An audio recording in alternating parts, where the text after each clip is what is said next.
Hello, I am Freckle. You probably know from this is the channel you're viewing it on, but wanted to get a little bit of an introduction out of the way. So I've thought about whether I wanted to do this video or what I want to say in it, but basically I wanted to do a little bit of a post-mortem on the most recent video essay. We don't talk about police abolition, and where I want to go from here as well. So to start off, I suppose it's worth saying it took me a long time to get it out, way longer than I expected to. Part of that is there were two main factors that limited the speed of things. One was the technical, and the technical was I had never actually dove into trying to produce something like an academic discussion. So a lot of it was learning how to actually structure that sort of argument, how to consume information and arrange it into a coherent narrative with clear through lines. Hopefully that was achieved. There are definitely some areas that I felt could use improvement. There was a lot of stuff that did not make it into the video because I couldn't find a way to make it fit. I'm working on how I want to address those, and sorry, my cat's yelling in the background. Trying to figure out how I want to address those. I do want to do like some follow-on videos, shorter, just to focus on specific additional topics. So I'm working on kind of scripting those up and how I want to present them, because since they're less formal, it'll probably be more like this, just talking, with hopefully some visuals. Second technical aspect was video editing in general. So I'm using Wondershare Filmora, but I had not done a project like this before. I've done very light video editing in the past. I think I did it in probably the worst way I possibly could, which was I recorded the audio track as pretty much the entirety of the thing, laid it in, and then tried to add video and visuals on top of that as a single running file all the way through the whole hour and 40 minutes. I would never want to do that again, so I'm gonna try in the future to do things more as segments, not like completely standalone segments, but unit-wise, producing them as a segment, a bunch of different disparate video files that then I can patch together. A lot of things really broke down in trying to do it that way. If I needed to do some sort of edit, like to the audio, well, that meant that I had to reposition an entire video's worth of graphics and cutaways and things like that, and it was a nightmare. I was new to the process. I also need to create a few,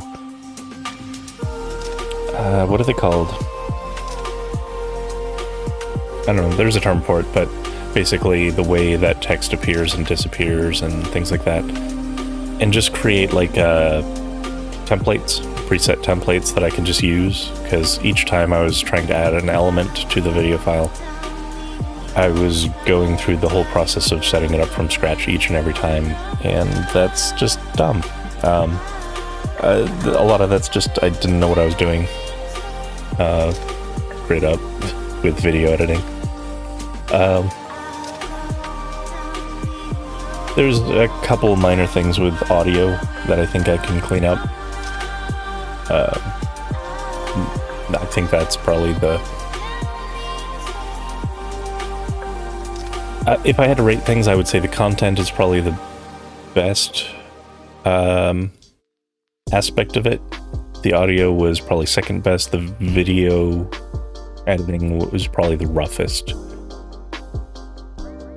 That's my take, and that's kind of been echoed in some of the feedback that I've gotten, which I appreciate sincerely from everyone who has either commented publicly or reached out to me in private and said, these are things that I think would make this better. And that's always welcome, because, this is it's all just kind of learning. I have no background in video editing, so it is what it is.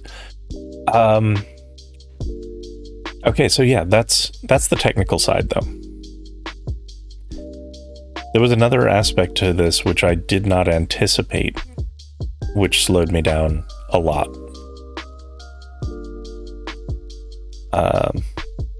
And I don't know how I can really navigate that or change that, which is, it depends on the subject, but this one in particular,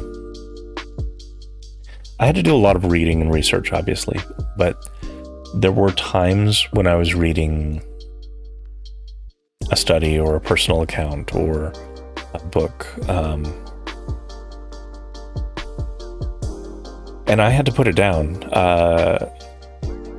Entrenching myself in the language of, colonial slavery, subjugation of people, and the dehumanization of people.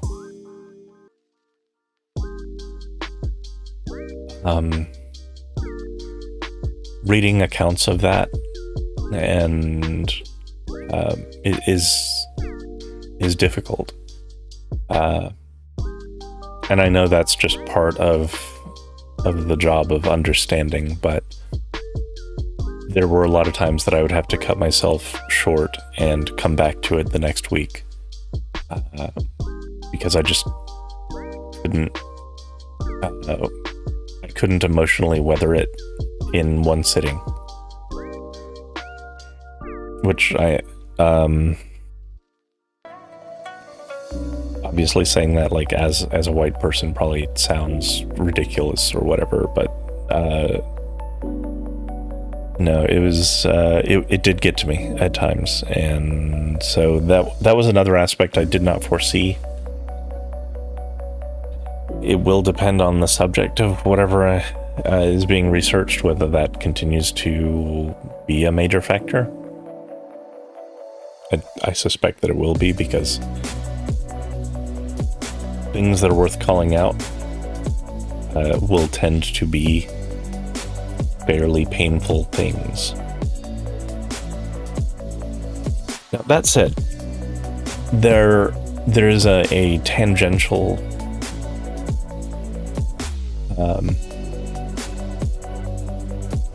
experience that I had, or that's very related to this. I guess tangential is the wrong word there. There's an experience that I had in that, which is very related to this, which I want to say this carefully, and so a lot of times, I of course have heard, and while I couldn't personally directly relate to it, I have always been sympathetic to how these kinds of stories, this kind of history,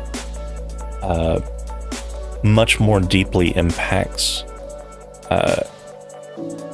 Black people, Indigenous people, etc., because when they're reading about these events, they're reading about them from the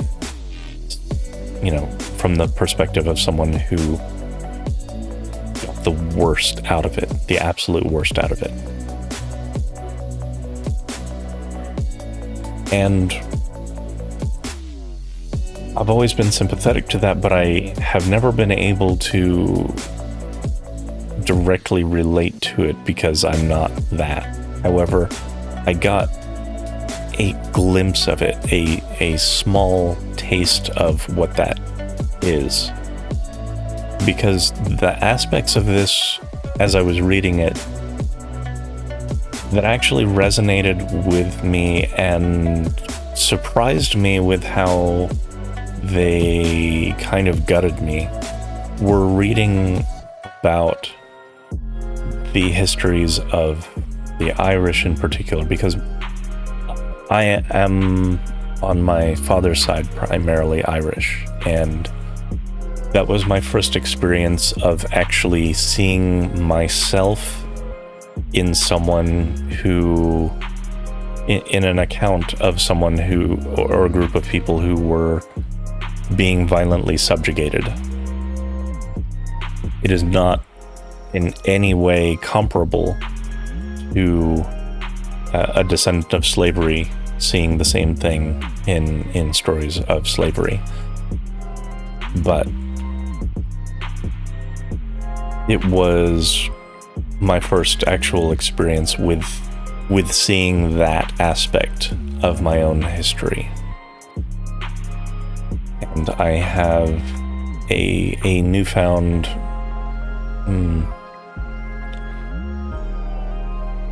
respect isn't the right word, a newfound understanding of the gravity of how that can impact someone.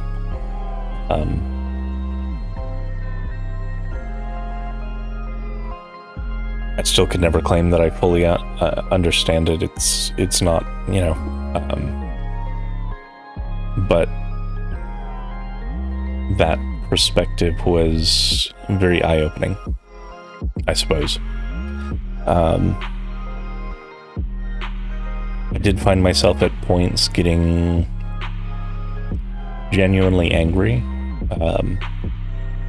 obviously throughout, but those in particular, like there was a personal connection which was deeply more deeply got into me. So I don't know, long-winded way of saying that I am astounded that things are as peaceful-ish as they seem to be, because the sheer amounts of injustice that different groups of people face warrants a much heavier response than we see typically.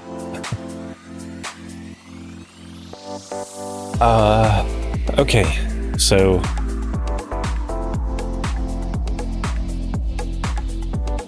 aside from that, looking towards the future, I am working on, as I said, a few side supplementary videos,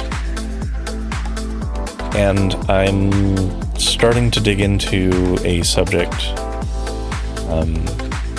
related to the destruction of communal spaces and the community raising of children, and the shift towards obsession with individualism and families having all of everything all the time and being effectively closed off from their neighbors in order to do everything in-house, and how that has kind of affected society in a negative way. There's a lot to unpack. I'm very thankful to the several folks who have contributed resources to this subject already. I do have a Discord server. I'll reach out to me if you wanted. I'm kind of on the fence about whether I want to actually put it in the description. In the past, I've had people join the Discord when they've been a member of the Twitch community, which meant that I kind of knew them. Like everyone in my Discord server, I feel like I know. So I'm not really keen on just throwing it totally public yet. That said, you know, anyone on the Patreon can, but I'm also, you know, just reach out, and I'm not like paywalling it or anything. It's just I like to vet the community and make sure that people's heads are screwed on straight, you know. Anyway, yeah. So those are just some of the things that I kind of wanted to talk about.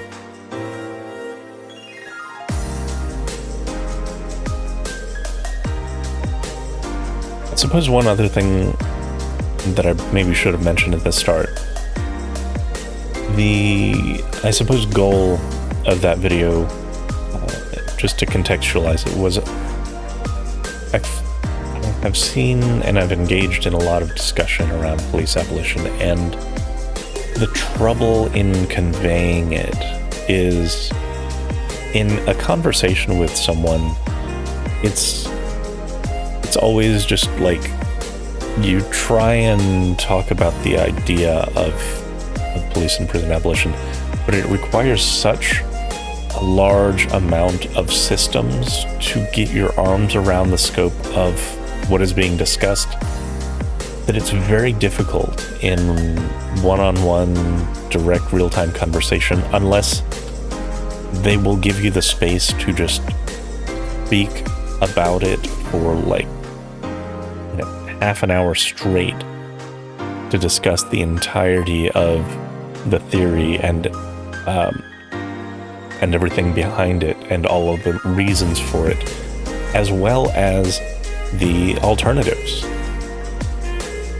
Because what most people want to do is you introduce the idea and they immediately start playing in 1,000 what ifs in their head and start spitting those at you rapid fire, and you can never actually talk about police abolition. You're just trying to swat down a laundry list of, well, what about this? Well, what about this? Well, what about this? Well, what about this? And it's like, you can do that forever and still never satisfy the person's curiosity because they're not actually wanting to learn about the theory, and you're not actually able to talk about it. You're only able to address whatever what if they come up with in the moment, which they're able to come up with 5 more by the time you've swatted down 1. So rather than that, I wanted to produce something that articulated the entirety of the case for it and presented what an alternative might start to look like as it's shaped in society, and what that power dynamic is that's being talked about when we're talking about police abolition. And that's kind of the that's kind of what led to the title of it.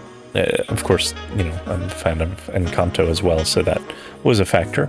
But I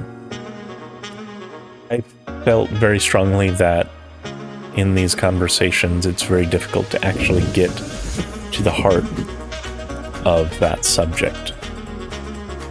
So it's my hope that that has opened some doors and opened some dialogue, and that if someone is maybe open to the concept but doesn't have enough understanding, that, you know, that video can be passed around and can help move the conversation forward to somewhere more productive. Obviously, it's built on the works of people who are much more knowledgeable than myself, but just packaging it all up into one place was kind of the effort, making it a little bit more digestible, even though it's an hour and 40 minutes. Yeah. That is another thing that I've received some comments about is my pacing, even in this informal discussion. I realize that I have kind of a more plodding pace than a lot of online creators, especially ones who go through the extra editing to cut out any blank spaces, any dead air in their video. And I understand the reason behind it. It can be more engaging. However, this is a personal preference. I recognize it's totally a personal preference. I'm turned off significantly by, or I suppose not turned off, let me rephrase this. Find that sort of editing and that rapid fire delivery great for entertainment. If I just want something to be playing in the background and it's kind of fluff and I don't really care that much, it's like, oh, that's interesting, whatever, move on. But if I want to actually internalize something and someone's spitting it to me in that rapid fire delivery, I'm not able to think about any of it. I'm not able to digest it. And I do a lot of that kind of post-processing. I want to think about, for just a moment, about what I've just heard and let it settle before I continue on to the next thing that's being said. So when I'm listening to some other videos and stuff, I do frequently have to pause them. Obviously, that's not going to be everyone's experience, but I did want to at least mention that as a consideration. And maybe it's worth evaluating how you're consuming information yourself. Do you leave room to reflect on it? Or is it in part just looking to be entertained by it? And what does that mean in the context of actually being educated on a topic? I don't know. I don't have all of the answers. These are just, it's a personal preference. That's kind of how I produce things. I will try to polish up the editing a little bit, but that sort of steady delivery is my style. So if it's not something that is appealing to you and is so much of a turnoff that, you don't want to sit through it for the content, I understand. But, I did want to address it anyway. Okay, I suppose that's about it for this post-mortem. I think that's... there is one other thing that I should address, actually. This I did want to save for last. I was glancing to see if I had any last notes. So this was final note. Derek Davis in the story. He is very excited that this was produced. He is a friend of mine. He's not just someone that I've read about and read the book of. I do have regular dialogue with him. I actually have to credit a chud in USA Hull's channel for pushing me in this direction, because they insisted that even like me as an abolitionist would not be comfortable living near a murderer, or even being willing to house a murderer. And reflexively, I wanted to say, well, yeah, I'd be comfortable with that. I believe in reforming people. But I hadn't really put that to the test.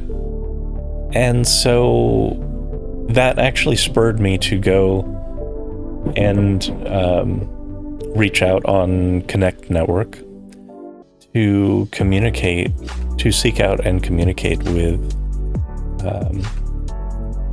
with Derek Davis. I sought out someone who was serving a long sentence for homicide,